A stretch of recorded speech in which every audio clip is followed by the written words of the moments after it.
menuhankan dia bilang dia Tuhan. Kapan? Ada nggak? Kapan pernah Yesus menuhankan dia bilang dia Tuhan? Kapan? Ada nggak di Bibelmu? Memangnya Yesus Tuhan kamu kan pernah mengatakan dirinya Tuhan? ibunya Maria. Sementara Maria itu anaknya Nabi Ishak. Nah, kok dari gitu apanya? Oke, sekarang saya tanya, memangnya Tuhanmu pernah? Enggak, saya tanya dulu, memangnya Tuhanmu pernah mengatakan dirinya Tuhan kepada Nabi Muhammad? Oh pernah. Di mana? Waktu dia ketemu di Gua Hiro. Di Gua Hiro. Mana ada? Berarti Tuhanmu ke Goa. Kepada Muhammad. Berarti Tuhanmu ke Di Goa. Gua Hiro. Pertama-tama Nabi Muhammad belum diangkat jadi nabi. Mana ayatnya? Mana ayatnya? Ya, agama apa, Bro? Islam lah, bro. Oke, mau bertanya apa? Coba dulu kasihkan jawabannya dulu sama saya. Kapan pernah Yesus menuhankan dia bilang dia Tuhan? Kapan? Ada nggak di Bibelmu? Ada. Coba tunjukkan sama saya. Kalau ditunjukkan kamu masuk Kristen. Ngapain? Enggak, aku Udah bertanya. ngapain? Kalau gitu ngapain? Nah, kalau kamu nggak mau masuk Kristen ngapain? Kau nanya? Iya kalau ada, ya kan? Memangnya Tuhan? Oke. Memangnya Yesus Tuhan itu kamu kan pernah mengatakan dirinya Tuhan? Ibunya Maria. Sementara Maria itu anaknya Nabi Ishak. Nah, kok dari gitu apanya? Oke, sekarang saya tanya, memangnya Tuhanmu pernah? Enggak, saya tanya dulu, memangnya Tuhanmu pernah mengatakan dirinya Tuhan kepada Nabi Muhammad? Oh pernah. Di mana? Waktu dia ketemu di Gua Hiro. Di Gua Hiro. Mana ada? Berarti Tuhanmu ke Goa. Kepada Muhammad. Berarti Tuhanmu ke Di Goa. Gua Hiro. Pertama-tama Nabi Muhammad belum diangkat jadi nabi. Mana ayatnya? Mana ayatnya? Mana ayatnya? Sirotol aja kau minta. Amin. Apa itu artinya? Biar ku apa ya? Ku bilang ya sama kau ya. Apa sih Pak? Kalau Nabi apa? Aku lagi live dulu bentar ya. Bentar ya Romo. Itu Apa? ya, Iya kamu ya. Apa Pak? Di mana dalilnya bahwa Tuhanmu itu pernah mengaku dirinya Tuhan kepada nabimu? Gua Hiro terletak di puncak Jabal Nur sekitar 4 Mana ada kilometer Gua dari Hiro di dalam Adalah Quranmu tempat aja nggak ada bersejarah Gua di mana Hiro. Nabi Muhammad menerima wahyu pertama surat Al-Haq 15 Salah. dari Allah Surah yang pertama Al-Alaq. dari Allah melakukan Jibril dan Tunjukkan di sini ada Gua Hiro. Tunjukkan di sini ada Gua Hiro. Nih tunjukkan di sini. Nabi Muhammad Tunjukkan di sini dia ketemu di Gua Hiro. Quran surah berapa? Saya buka. Quran 1 meter. Quran surah berapa? Bertafakur menghindari jahiliyah Mekah. Biar tahu ada semua itu. Apa sih Pak? Nah, yang kutanya kau. Mana Tuhanmu pernah mengaku Tuhan? Ada nggak dalilnya itu? Yesus Hey. pernah mengajarkan dia bilang dia Tuhan. Allahmu aja nggak pernah mengatakan Di dirinya Bibelmu Tuhan. ada nggak? Allahmu pernah nggak mengatakan dirinya Tuhan di Quran? Pernah nggak? 1 meter? Udah aku baca kan dengar. Gak ada. Quran surah berapa nggak ada aku nemu. Dengar kau pertama. Gak ada. Surah Al-Alaq itu nggak ada. Gak ada. Kamu nipu kau. Al-Alaq. Gak ada. Tunjukkan kalau ada. Enggak ada, pintaran saya daripada kau. Ini coba bacakan. Coba bacakan. Di mana dia mengaku dirinya Tuhan? Gak ada kok. Di surat dikasih Allah Subhanahu wa taala wahyu kepada Nabi Muhammad di Gua Hiro. Oke, jadi Allahmu ketemu sama Muhammad. Jadi Allahmu ketemu sama manusia. Diangkat Nabi. Di situlah dia diangkat Nabi. Diangkat sama siapa? Diangkat sama siapa? Allah Subhanahu wa taala. Berarti Allahmu menampakkan diri sama Muhammad gitu. Nah, Allah itu tidak bisa dilihat. Lah terus siapa yang ketemu sama nabimu? Sama. Terus siapa yang ketemu sama nabimu? Tahu lah. Berarti yang di goa siapa? Berarti yang di goa siapa? Itu kan kau rasakan. Yang di goa itu juga. siapa? Yang di goa itu siapa Sama juga ketemu dengan Nabi? Allah Subhanahu Wa Taala tidak pernah dilihat. Itu tandanya ada Tuhan. Berarti nabimu nggak ketemu Tuhanmu dong? Enggak, napasmu pernah nggak kau lihat? Pernah nggak kau lihat napasmu? Tapi ada kan? Itulah tandanya. Ada Berarti Tuhanmu nggak? Berarti Tuhanmu nggak ada? Berarti Tuhanmu ada nggak? Ada, Ada, Pak. makanya Allah. Iya, dia Subhanahu wa berarti Ta'ala. ketemu. Kayak gimana bentuknya? Kayak gimana bentuknya waktu ketemu sama nabimu? Allah itu tidak pernah dilihat. Berarti dan nabimu terang-terangan. berarti nabimu nggak ketemu Tuhanmu dong? Buktinya ada, Tuhanmu buktinya nggak pernah ada dunia ngomong. ini. Berarti Dunia Tuhanmu nggak ini, pernah ngomong. amin ada. Dengar, amin ada. Tapi ada. Berarti yang tapi kau ngomong sama rasakan. nabimu siapa? Yang ngomong sama nabimu jadinya siapa? Jadi yang kutanya sama Yang kau. ngomong sama nabimu kapan Yesus siapa? mengaku dia Tuhan. Kapan Yesus Lu mengaku dia Tuhanmu Tuhan? aja belum pernah ngaku dirinya Tuhan kok kepada nabimu? Buktinya ada. Kalau kau nggak ada. Bukan buktinya ada. kayak gimana dia ngaku Tuhan kepada nabimu. Coba Buktinya kayak ada, gimana dia Tuhan ngomong. itu ada. Allah Subhanahu Wa Taala. Kayak Allah Ta'ala itu gimana ada. Tuhan Kalau kau nggak terbukti. Nggak ada terbukti. gantian. Ah. Gantian Bingung dulu. kau jadinya kan? Bukan bingung. Coba sebutkan Seperti sama aku, apa? kapan Yesus jadi Tuhan.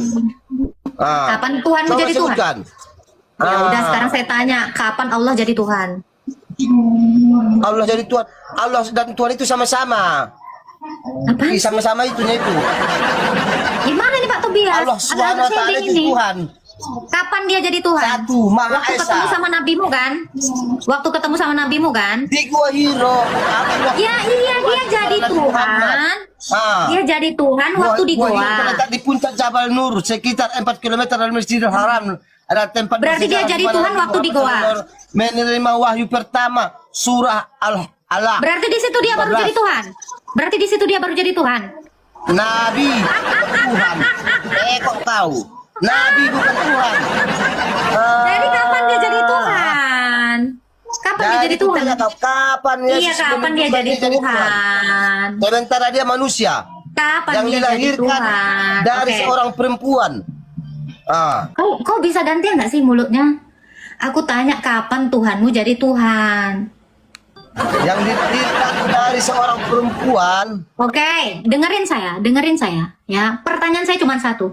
Kapan Tuhanmu jadi Tuhan? Kapan dia pertama kali jadi Tuhan, mengaku Tuhan?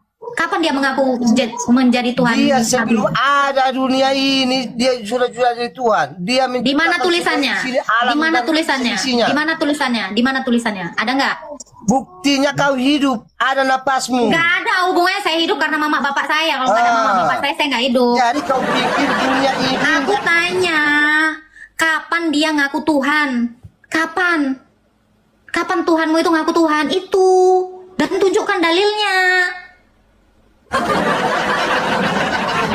Kapan? Nah, ini si Pepe Ramadan bilang, Toha 14. Toha 14 itu kan Quran. Quran ada itu abad 7. Ya dia baru jadi Tuhan abad 7.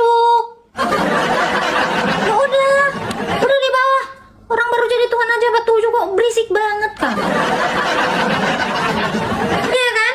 Begitu ada surat, baru ada pengakuan dia ngaku Tuhan. Baru di situ ngaku Tuhan, sebelumnya nggak ada sayang. Ngapain sih dari tadi?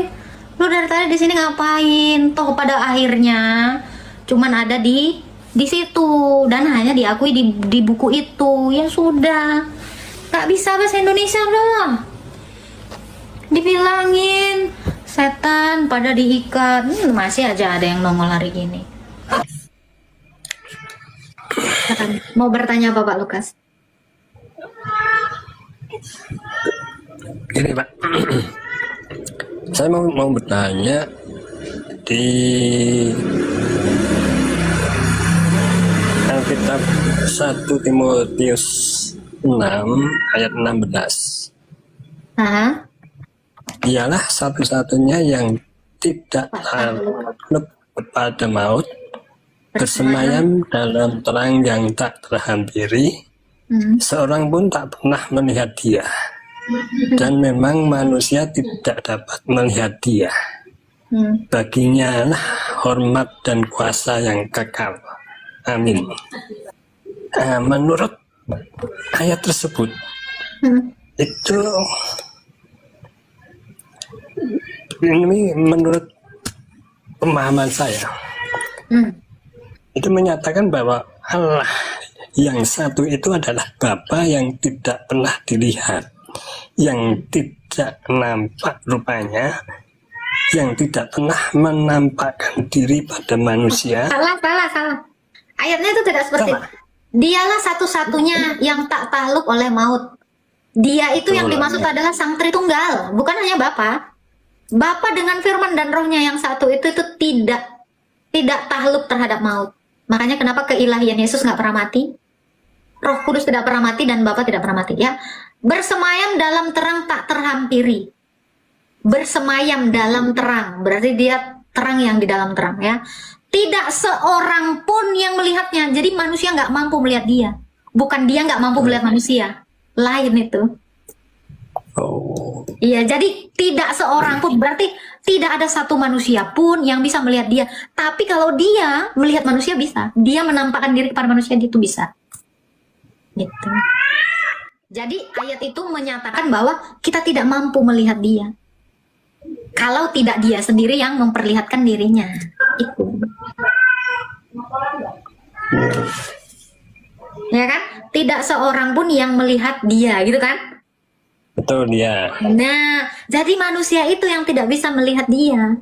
Bukan dia yang tidak bisa memperlihatkan dirinya kepada manusia. Kan ini dua hal yang berbeda kan? Manusia tidak bisa melihat dia. Tapi dia bisa memperlihatkan dirinya atau menampakkan dirinya kepada manusia. Ini bisa. Karena manusia tidak mampu, Allah mampu.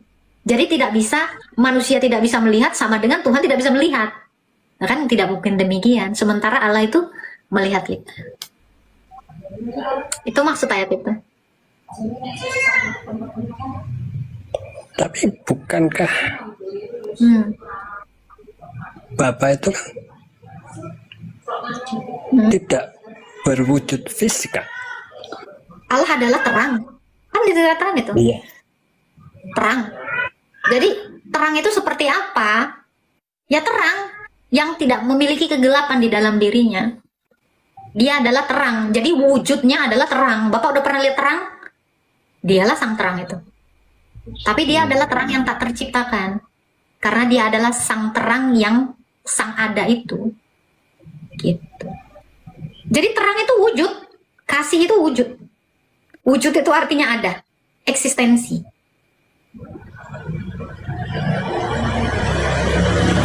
Oh, gitu ya. Jadi saya yang salah memahaminya. Iya. Karena kalau kita baca di dalam kitab Kejadian pun, dia berkali-kali menampakkan diri kan kepada manusia. Menyatakan dirinya kepada manusia dalam berbagai cara. Betul Ya, ya. contohnya Abraham sudah melihatnya karena dia dulu yang menampakkan diri. Makanya tidak pernah dikatakan Abraham melihat Tuhan, bukan, tapi Tuhan menampakkan diri baru Abraham melihat. Jadi kalau dia tidak berkehendak menampakkan diri, ya kita nggak akan bisa. Maksudnya itu tidak seorang pun yang Betul, melihatnya gitu. Jadi kita yang tidak mampu bukan artinya Tuhan yang tidak mampu. Jadi kita itu hanya bisa melihat Tuhan karena di dalam Alkitab ya, berbahagialah orang yang suci hatinya karena dia akan melihat Tuhan. Nah, berarti maksudnya adalah orang itu diperkenankan untuk melihat Tuhan karena Tuhan itu yang menampakkan diri. Tapi kalau atas dasar keinginan kita nggak bisa nengok dia. Itu adalah suatu anugerah atau pemberian. Itu. Mudah-mudahan paham.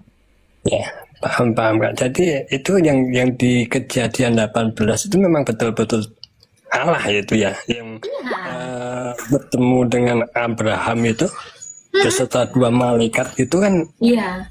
Allah Itu gitu dia ya. menampakkan diri. Iya, dia Ya. tiga orang, satu itu adalah Allah, duanya itu malaikat. Karena Allah itu selalu datang dengan malaikat-malaikatnya. Oh iya. Gitu. Satu lagi Kak. Boleh. Boleh ya.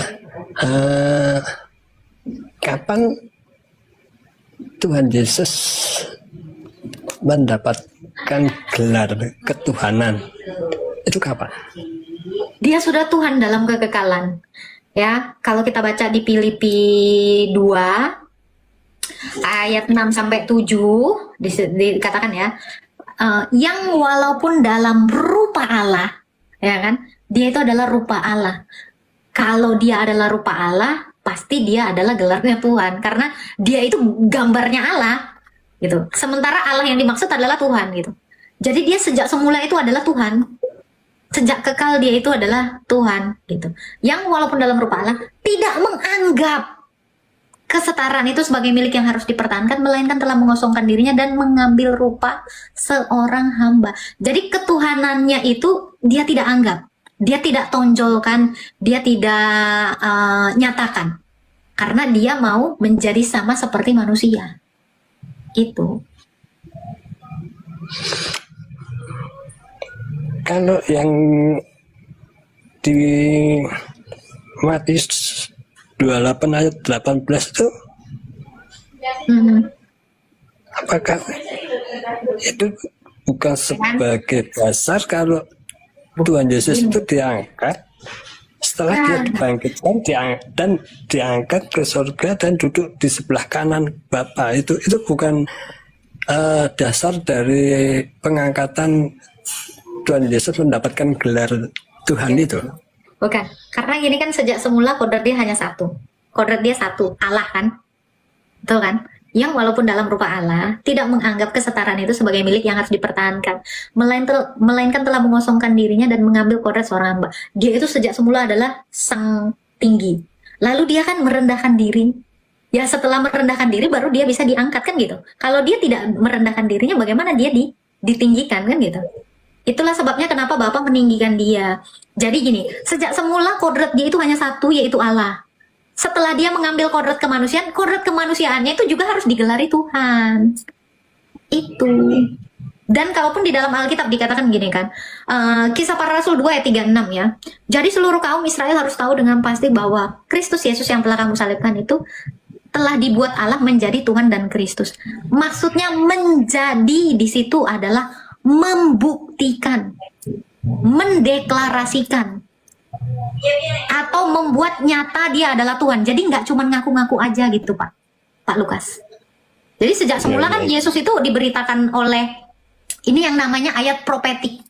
Ayat profetik itu adalah dia menyatakan dirinya Tuhan itu sudah dalam kekekalan, tetapi baru dideklarasikan. Gitu. Itu namanya ayat profetik.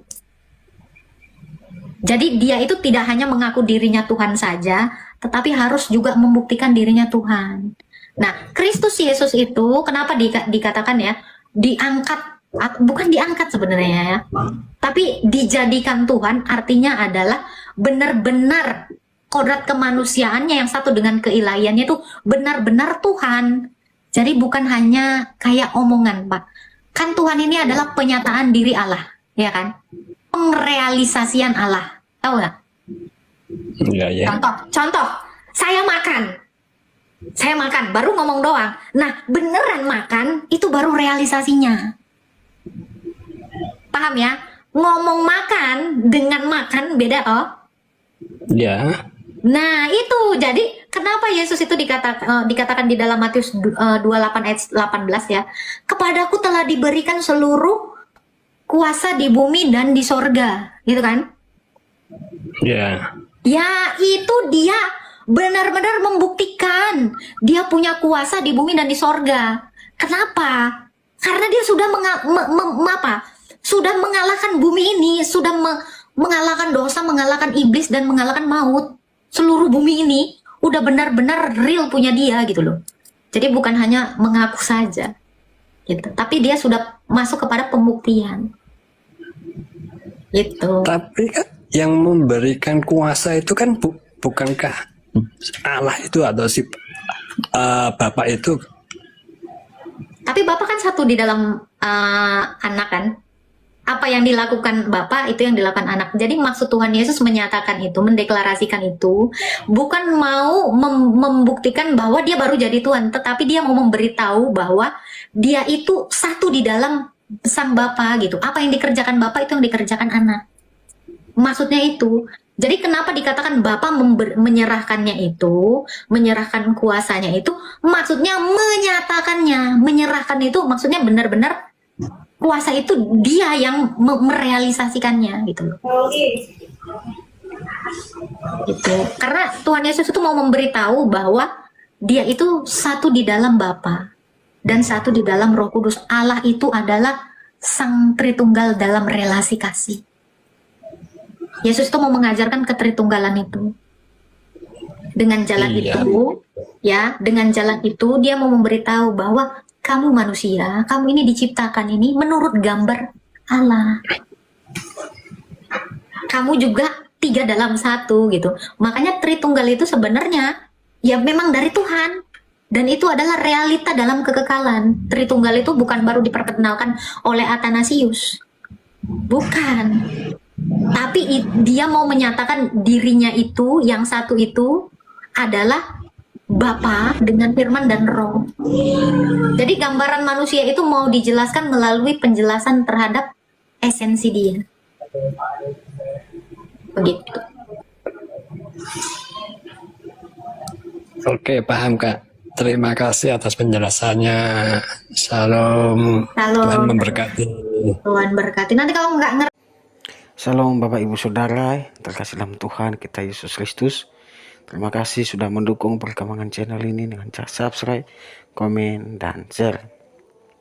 Pada kesempatan kali ini kita akan merenungkan ke firman Tuhan dalam 1 Yohanes ayatnya kedua.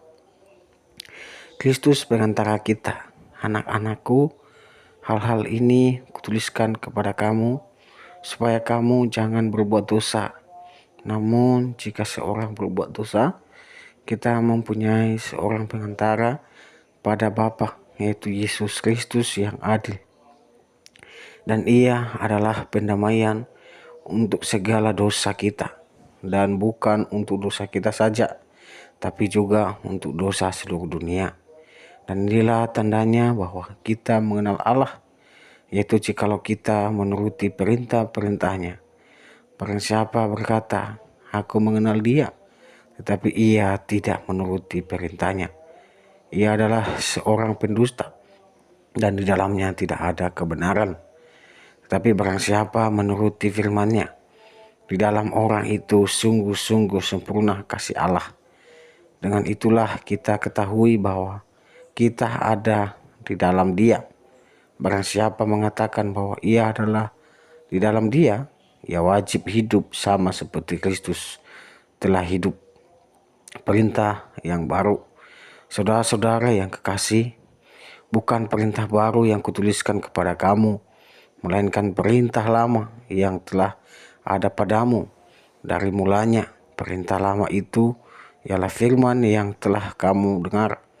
Namun perintah baru juga yang kutuliskan kepada kamu telah ternyata benar di dalam Dia dan di dalam kamu, sebab kegelapan sedang lenyap dan terang yang benar telah bercahaya. Barang siapa berkata bahwa ia berada di dalam terang, tetapi ia membenci saudaranya, ia berada di dalam kegelapan sampai sekarang. Barang siapa mengasihi saudaranya, ia tetap berada di dalam terang, dan di dalam dia tidak ada penyesatan. Tetapi barang siapa membenci saudaranya, ia berada di dalam kegelapan dan hidup di dalam kegelapan. Ia tidak tahu kemana ia pergi, karena kegelapan itu telah membutakan matanya. Aku menulis kepada kamu, hai anak-anak, sebab dosamu telah diampuni oleh karena namanya. Aku menulis kepada kamu, hai hamba-hamba, hai bapak-bapak, karena kamu telah mengenal Dia yang ada dari mulanya.